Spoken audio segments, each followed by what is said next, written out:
ঘটনার সূত্রপাত শনিবার সন্ধ্যায়।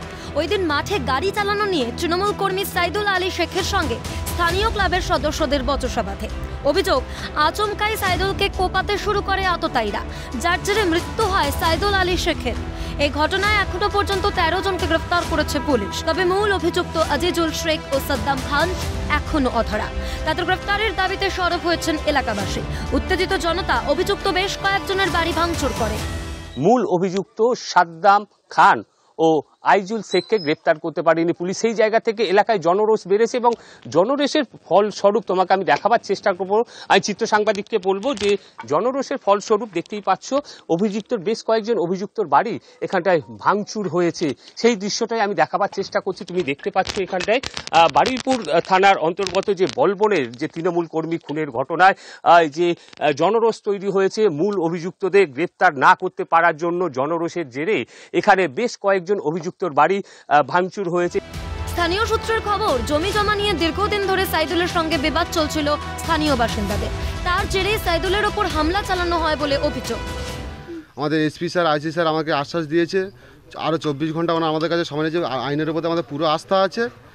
এই যদি 24 ঘন্টার মধ্যে কেউ যদি না অ্যারেস্ট হয়, আমরা গ্রামের লোক, আমাদের পরিবারের লোক, আমরা বৃহত্তর আন্দোলনে যাব। সবাই মিলে সিদ্ধান্ত নিয়েছি, আমরা আইনের মাধ্যমে সাথে শাস্তি দিতে চাই, তাদেরকে ফাঁসি চাই, যাবজ্জীবন জেল চাই। ওই যে ছেলেটা মেরেছিল ও ঘরে আসবে বলেছিল বলে ওর ঘরে এনেছে বলে এইটা ও রাগ। এইটার যে ওই ছেলেটার যে ছেলেটার মেরেছিল, হ্যাঁ গাড়ি করছে, দুটো গাড়ি করেছে। ওর ডেকে ভালোভাবে ডাকলো, ডেকেই মতন মেরে দিল। এইরকম সেদিন কোনো অশান্তি ছিল না, ঝগড়া ছিল না, কিচ্ছু ছিল না, কোনো কিছুই ছিল না।